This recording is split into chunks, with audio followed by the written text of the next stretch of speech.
이 아침 우리에게 주시는 하나님의 말씀 욥기서 20장입니다. 제 20장.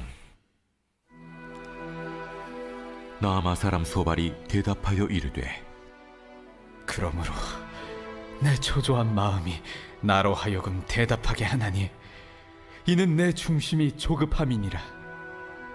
내가 나를 부끄럽게 하는 책망을 들었으므로 나의 슬기로운 마음이 나로 하여금 대답하게 하는구나. 내가 알지 못하느냐? 예로부터 사람이 이 세상에 생긴 때로부터 악인이 이긴다는 자랑도 잠시요 경건하지 못한 자의 즐거움도 잠깐이니라. 그 존귀함이 하늘에 닿고 그 머리가 구름에 미칠지라도 자기의 똥처럼 영원히 망할 것이라.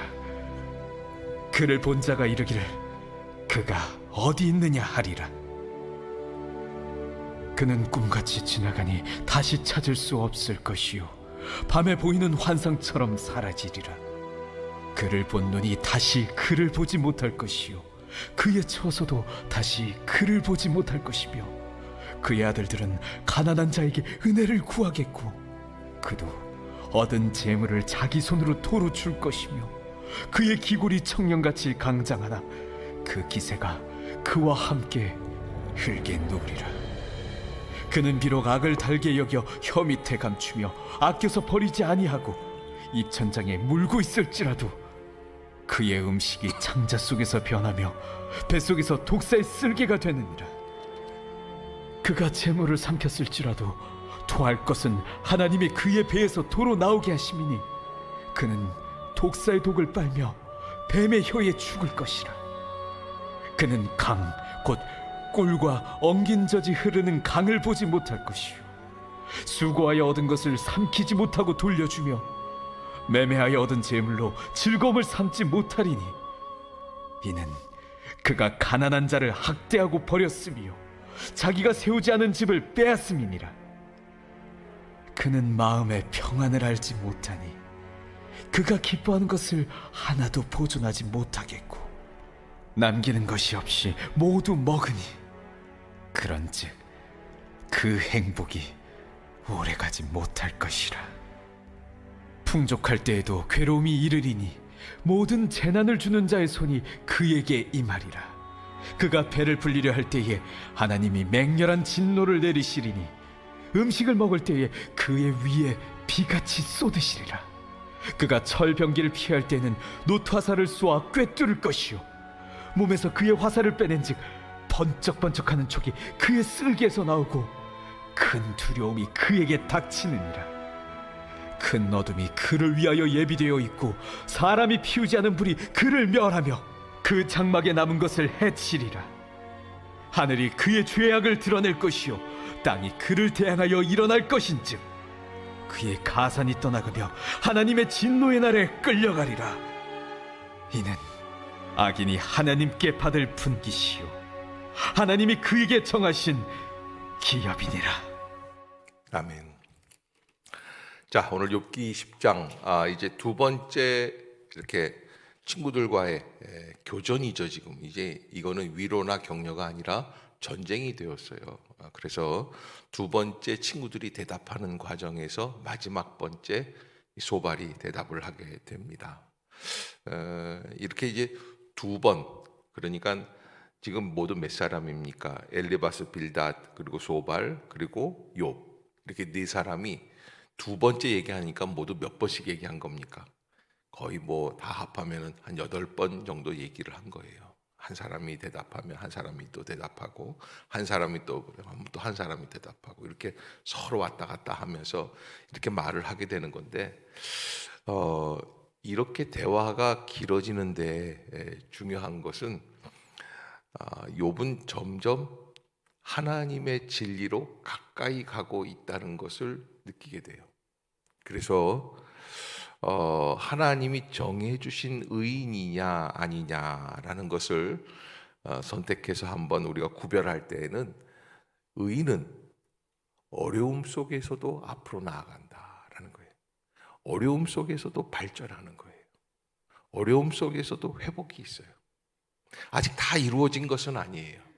그러나 분명히 앞으로 한 걸음 한 걸음 나아갈 수 있는 것이 의인이다라고 하는 것을 우리가 알게 돼요. 그래서 고난을 당하고 있느냐, 고난이 있느냐 없느냐, 내가 지금 가난하냐 부자냐 뭐 이런 걸 떠나서 내가 지금 오늘 새벽 기도회로 말미암아 한 걸음 나아갔나 아니면 멈추어 있는가 하는 그 사실을 우리가 한 번 더 깊이 깨달아 봐야 합니다. 욥은 한 걸음 한 걸음 나아가요. 마침내 하나님의 진리에 이르게 돼요. 그런데 이 세 친구들, 엘리바스, 빌다, 소발, 이 세 친구들의 특징이 있습니다. 이들은 사실은 본래 무엇을 하기 위해 왔습니까? 욥을 위로하기 위해 왔습니다. 그런데 오늘 20장에서 드디어 소발이 무슨 이야기를 하느냐면 나 너랑 지금 전쟁하고 있다 하는 이야기를 해요. 그러니까 위로가 전쟁으로 바뀌어요.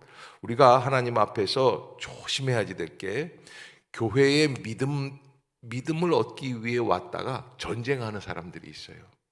부부가 사랑하려고 결혼했다가 뭐 해요? 전쟁하는 사람들이 있어요. 꼭 마지막에는 전쟁으로 끝나는 사람들이 있어요. 이 패턴은 왜 그런가 하는 것을 여러분들에게 말씀을 드릴게요. 오늘 본문에서 이 20장 1절부터 3절까지를 가만 보면 소발이 대답을 하는데 나아마 사람 소발이 대답하여 이르되 이렇게 하면서 그러므로 내 초조한 마음이 나로 하여금 대답하게 하나니 이는 내 중심이 조급함이니이다. 내가 나를 부끄럽게 하는 책망을 들었으므로 나의 슬기로운 마음이 나로 하여금 대답하게 하는구나. 여기 이 2절 3절에 5번이나 나와 있는 단어 하나가 있습니다. 그게 뭐냐면 나라고 하는 단어예요. 1인칭이에요. 이 사람은 모든 욥의 이야기들을 어느 중심으로, 어떤 중심으로 듣고 있다는 겁니까? 자기 중심으로 듣고 있다는 거예요. 대화라는 것은 상대방의 위치, 상대방의 마음, 상대방이 어떻게 생각하는지 배려하고 존중하고 이해해 주려고 노력을 하고, 그래서 understand라고 하는 영어로 이해한다, 난 네 마음을 이해해 라는 얘기는 뭐예요? 내가 너 밑에 서 있을게 라는 뜻이에요. 그런데 지금 이 소발은 어떻게 되는 거예요? 전혀 이해하는 마음이 없어요. 오로지 뭐라 그러냐면 2절에 보면 그러므로 내 초조한 마음이 초조해졌어요. 왜? 욥이 지지 않고 나는 죄가 없다 그러면서 계속 대답을 해주거든요. 초조한 마음에 대답하고 내 중심이 조급하고 내가 나를 부끄럽게 하는 책망을 들었으므로. 아니 무슨 책망을 들었겠어요. 책망이 아니지. 욥이 지금 정말 어려운 가운데 고난 속에서 하고 있는 절규인데 이거를 자기들을 공격하고 꾸짖는 이야기로 들어버리는 거예요. 그래서 전쟁이 일어나는 거예요. 그래서 여러분 소발이 지금 이렇게 이야기한데 우리가 한 가지 한 번 더 얹어본다면 그런 생각을 할 수 있어요. 야, 이 소발이 제일 어린 사람이거든요. 이 세 사람 친구들 중에서. 그런데 정말 젊은 사람들은 무엇은 있냐면 열정은 있어요. 그러나 깊은 성찰을 빼먹게 된다. 그래서 젊은 때에는 열정이 있습니다. 그냥 활기차고 좋고 그런 거는 있어요. 그런데 뭐를 빠뜨리게 됩니까? 성찰을 빠뜨리게 돼요. 자기가 깊이 들어가는 자기 자신을 비추어서 자기를 어떻게 한 번 더 내가 어떻게 잘못 생각하는 것은 없는가 찬찬히 생각해보는 그런 성찰은 빠져버리게 되는 거예요. 그래서 우리가 하나님 앞에서 가장 중요한 것은 나 중심으로 대화를 이끌어가거나 환경을 이해하거나 판단하고 정죄하는 것이 아니라 누구 중심으로 가야 된다? 우리는 예수 중심으로. 아멘. 아멘. 꼭 잊지 마세요. 그러지 않으면 교회에 와서 사역하는 것도 내가 아니에요. 누구 중심이에요? 예수 중심이에요. 우리는 사진을 찍어도 누구만 잘 나오면 됩니까? 나만 잘 나오면 됩니다. 비가 와도 나만 안 맞으면 됩니다. 즐거운 일이 있을 때 나만 즐거우면 됩니다. 그러나 예수 그리스도께서는 우리에게 그런 은혜를 주시지 않았습니다. 오히려 주님은 죽고 우리는 살리는 역사. 그것이 십자가죠. 그래서 바울은 그 은혜를 깨달으면 어떻게 된다는 거예요? 도로 우리도 예수와 함께 죽겠다는 거예요. 아멘. 그것이 십자가의 원리예요. 그래서 우리는 살기 위해 믿는 게 아니라 죽기 위해 믿는 믿음이라는 거예요. 우리가 신앙생활하면서 가만히 생각할 때, 아하, 내가 하나님 앞에서 나에 대한 그런 예수 그리스도의 눈으로 나를 바라보는 마음, 하나님이 나를 바라보실 때 나는 어떤가, 이 마음만 생각해도 우리는 훨씬 대화할 때, 상대방을 이해할 때 이해하게 되는 거예요. 우리가 흔히 나쁜 일을 행한 사람들을 정죄합니다. 그리고 저 나쁜 놈 이렇게 이야기를 합니다. 그런데 그렇게 하다 보면은 조급해지고 또 편벽하게 되어서 그 사람의 경우만 가지고 다 얘기할 때가 있습니다. 그러나 우리가 조금 더 마음을 넓게 갖고, 그리고 하나님께서 우리에게 주시려고 하시는 진정한 뜻이 어디에 있는가 하는 것을 깊이 생각할 수 있어야지만 된다.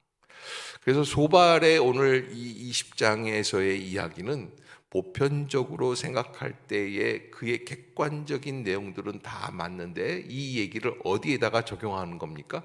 욥에게 적용할 때는 하나도 맞지 않은 얘기, 닿지 않은 얘기, 적용될 수 없는 이야기들. 소발은 악인이라고 하는 정체성을 하나 이렇게 만들어 놓고 거기에다가 다 모든 욕을 거기다가 다 붙이고 있어요. 악인이 이긴다는 자랑도 잠시요, 경건하지 못한 자의 즐거움도 잠깐이다. 5절에 이렇게 시작을 하면서 그 존귀함이 하늘에 닿고 그 머리가 구름에 미칠지라도 자기의 똥처럼 영원히 망할 것이라. 그를 본 자가 이르기를 그가 어디. 그러니까 악인은 아무리 부귀영화를 누린다고 해도 다 사라져 버린단 말이에요. 꿈같이 지나간다. 다시 찾을 수 없다. 밤에 보이는 환상처럼 사라진다. 그의 아들들은 가난한 자에게 은혜를 구하겠고, 망하면 어떻게 됩니까? 가난한 사람들에게라도 가서 빌붙어서 동량을 얻을 수 있을 만큼 그렇게 처참하고 비참하게 된다는 거예요. 그러면서 12절에 보면 그는 비록 악을 달게 여겨 혀 밑에 감추며, 그러니까 악한 자의 특징은 자기의 악함을 어디에다가 감춘다는 거예요? 혀 밑에 감춰요. 가만히 깊이 그가 하는 말을 들어보면 그 사람 잘못된 거예요. 저거 아닌데. 그래서 아무리 감추려고 해도요, 조금은 내가 알아차릴 수 있는 게 13절에 보면 아껴서 버리지 아니하고 뭘? 악함을 입천장에 물고 있는, 그 정도로 악한 사람들의 특징들이 있어요. 그리고 이런 사람들은 어떻게 되느냐? 15절에 보면 재물을 삼켰을지라도 토할 것이다. 뭘 좀 돈을 벌잖아요. 그래서 토하게 된다는 거예요. 하나님이 그의 배에서 도로 나오게 하신다. 이게 맞는 얘기죠. 가만 보면은요, 악한 방법으로 얻은 물질, 재물은 오래 갈 수가 없어요. 거짓말로 남을 사기를 쳐서 폭력으로 빼앗고 남을 마음을 아프게 했던 그런 재물들은 다 소용이 없는 거예요. 18절에 보면 그래서 수고하여 얻은 것을 삼키지 못하고 돌려주며 매매하여 얻은 재물로 즐거움을 삼지 못하리니, 이런 사람들은 아무리 내가 애써서 수고해서 정말 벌어보려고 해도 그런 것들은 얻을 수 없다는 거예요. 왜? 19절에 보면 가난한 자를 학대하고 버렸기 때문에 그렇다. 무시했기 때문에 그렇다. 이게 이제 그래서 뭐 이제 20절부터도 쭉 그 악한 사람들에 대한 이야기입니다. 그러나 객관적인 얘기로는 악한 사람들이 그런 일들을 겪는다는 것은 맞습니다. 보편적으로 대부분 그렇습니다. 그러나 이 모든 보편의 원리는 개인의 한 사람 한 사람의 경우를 보면 맞는다, 틀린다, 틀린다는 거예요. 그래서 하나님께서는 한 사람 한 사람을 또 다르게 다루고 계신다. 그것을 우리가 인생을 통해서 알 수 있어야지 돼요. 그래서 뭐 보통 여름에 감기 걸리면은 되게 엄마들이 그러지 않습니까? 내가 뭐라 그래서 엄마가 너 자꾸 찬 거 먹지 말라고 그랬지. 찬 거 먹는다고 다 감기 걸리지는 않죠. 안 걸리는 애들도 보편적으로는 맞아요, 틀려요? 맞아요. 그러나 이게 일방적인 진리가 될 수 있는 거지 전체적으로 다 맞는 얘기는 아니에요. 찬 거 안 먹어도 걸려요, 안 걸려요? 걸려요. 재수 없으면 걸려요. 예. 그래서 우리가 인생을 살아갈 때 내가 너무 보편적으로 생각하는 건 좋지만 그 사람의 입장에서는, 고난을 당하는 사람의 입장에 내가 서봤을까? 그러니까 고난 당하는 사람의 입장에서는 그 사람의 처지에 내가 한 번 더 생각해보고 이해할 수 있는 그런 온유한 마음이 필요합니다. 어떻게 하다가 보니까 이 상황이 여기까지 왔을까? 우리가 제일 1번으로 생각하는 것은 예수의 마음입니다. 따라해 봅시다. 언제나 주님의 마음을 잊지 않겠습니다.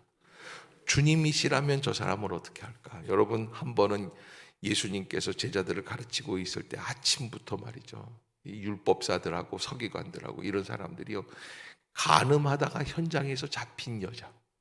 여러분, 이 말이 참 맥락이 이상한 맥락이에요. 간음하다가 현장에서 잡힌 여자. 간음은 여자 혼자 합니까? 아니죠. 그런데 간음하다가 현장에서 잡힌 여자 그러면 남자는 어디 갔습니까? 이게 도망간 놈이야. 근데 이 도망을 갔다고 하는데 이 도망을 갈 정도면은 이게 물론 남자가 비겁해서 도망갈 수도 있지만은 이게 무슨 조작된 느낌이에요.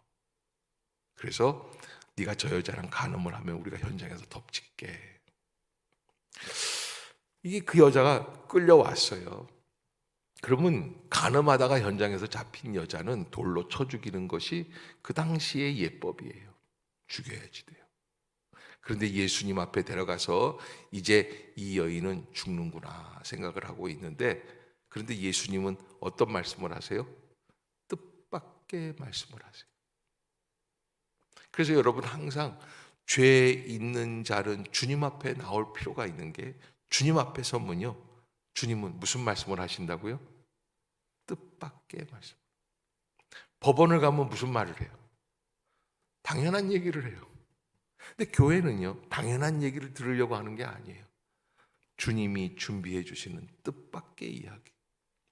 이 여인이요, 이제 꼼짝없이 죽게 되어 있는 여인이에요. 그런데 주님은 그 여인을 바라보며 뭐라고 그러세요? 너희 중에 먼저 죄 없는 자가 먼저 돌을 취하여 이 여인을 치라. 너희 중에 먼저 죄 없는 자가 이 여인을 돌로 치라. 이 한마디가 많은 사람들의 마음속에 새로운 질문을 줍니다. 뭐예요? 내가 죄가 있는가 없는가?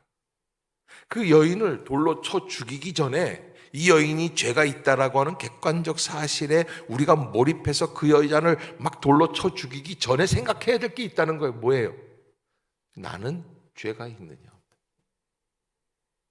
우리가 인생을 살아가면서 잊지 말아야 될 게, 상대방이 무슨 객관적인 죄가 있을 때는 막 뭐라고 그럽니다. 그러나 우리가 꼭 잊지 말아야 될 거, 나는 죄가 없느냐? 나는 깨끗한가? 나는 부족하지 않은가? 아이들이 아이들 하는 행동 보면요, 참 부모가 이해할 수 있는 차원을 뛰어넘을 때가 있어요. 저런 거는 그냥 저 말도 안 되는 짓을 저렇게 하고 앉아 있고. 그런데 사실 가만히 어렸을 때 나를 생각해 보면 난 좀 더 했던 것 같아. 그래. 그래서 우리 집 애들은 참 이해가 많은 아빠 때문에 다 이해하고 넘어가는데, 엄마가 조금 너무 모범생이어서. 여러분, 모범생의 집에 자녀들이 이게 불행한 거예요. 모범생. 참, 이게 왜 모범생들은 밖으로 나간 적이 없거든요. 그런데요, 그것도 마음속에서 한번 가만히 생각해 보면, 아하, 그렇구나. 나도 그런 마음이 있었을 때가 있구나. 그래서 한 사람의 인생이 주님을 만나서 주의 은혜 안으로 들어온다는 건 기적이에요. 있을 수 없는 일이에요. 이게 참 놀라운 일이에요.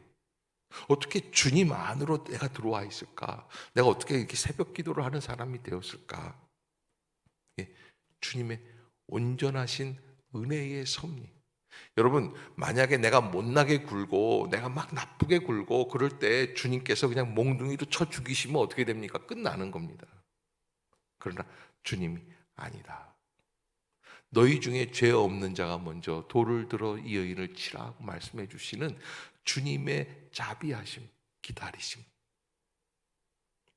우리는요, 깡패 나쁜 짓 하는 사람들 이런 거 보면은 막 피가 거꾸로 솟고, 저런 놈들은 그냥 마른 하늘에 벼락이 착 쳐가지고서 그냥 나쁜 짓 하다가 하늘에서 벼락이 탁 하고서 와가지고 죽여버리면 얼마나 좋을까라고 생각하지만 그때도 참고 기다리고 계세요.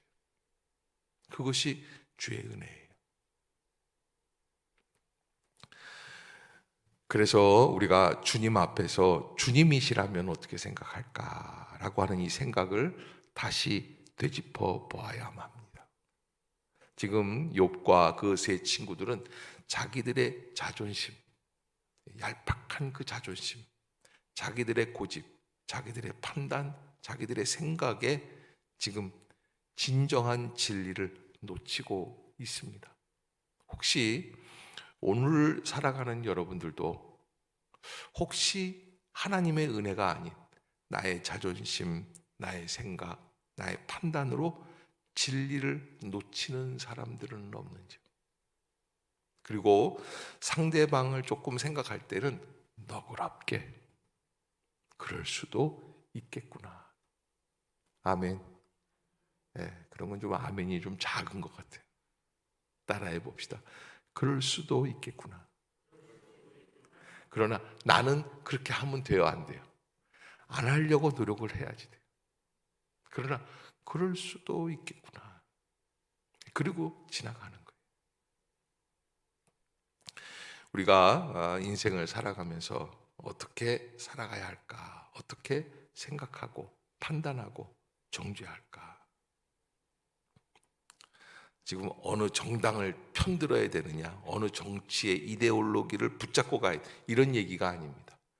내가 하루 종일 가족들과 더불어 내 주변에 있는 이웃들과 더불어 하루를 살아갈 때 나는 어떠한 마음으로 살아가야지 되는가? 예수의 은혜의 진리를 깊이 깨닫고, 그리고 예수님이라면 어떻게 생각하실까? 라고 하는 그 물음을 하면서 생각하고 판단하고, 또 내게 있는 문제들도 있어요. 나도 조급해요. 나도 힘들어요. 그러니까 조급하니까 짜증이 나는 거예요. 힘이 드니까, 없다고 하니까.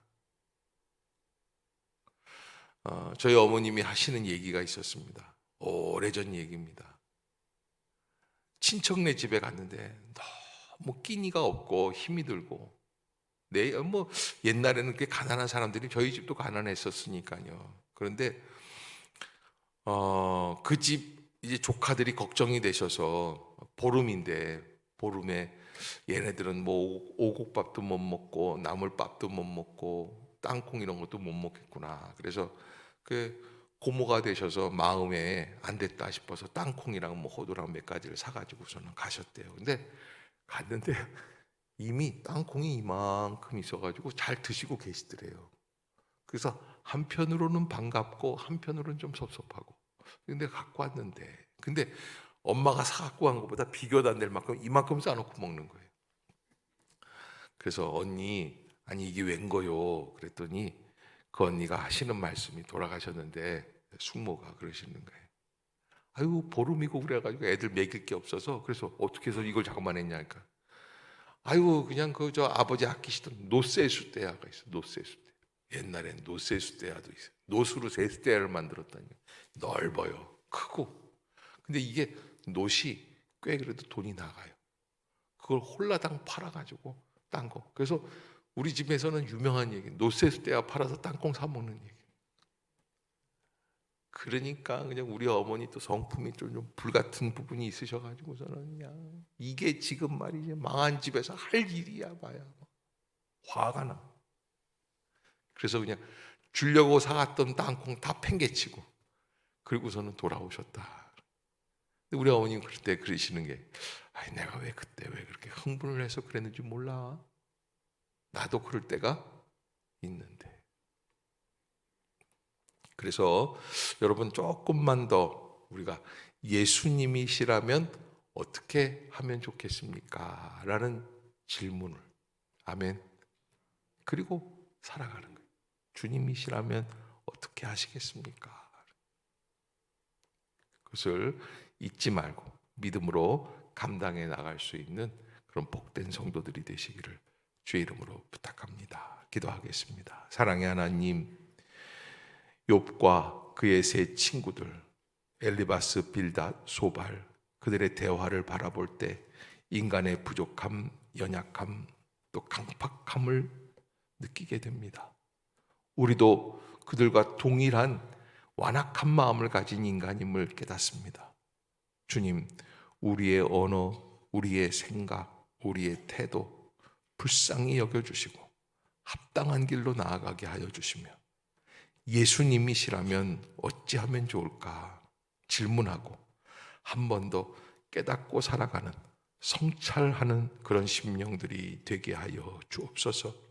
우리에게 예수님을 영접하게 하시기 위하여 성령을 부어주신 성령님의 은혜로 감당한다면 모든 것을 이해할 수 있을 터인데, 주님께 맡기고 살아갈 수 있는 복된 심령이 될 터인데, 주님이 역사해 주시고 그 은혜의 마음을 잊지 않게 하여 주시고 놓치지 않게 하여 주시고 새로운 길로 나아가게 하여 주시옵소서. 성령께서 우리와 동행해 주실 줄로 믿습니다. 주님만 바라보기를 원합니다. 하나님 뜻대로 일이 이루어지지 않고 있어서 짜증이 나고 초조하고 답답한 성도들이 있습니까? 건강을 잃어버리고 물질을 잃어버리고 괴로워 답답해하는 성도들이 있습니까? 주님 찾아가 위로하여 주옵소서. 부족함을 채워 주시옵소서. 다시 시작하게 하여 주시옵소서. 주님의 은혜로 충만하게 하여 주시옵소서. 우리의 삶을 주관하여 주시고 인도해 주시는 성령께서 늘 동행해 주시는 복된 날이 되게 하여 주옵소서. 예수님의 이름으로 간절히 기도드리옵나이다. 아멘.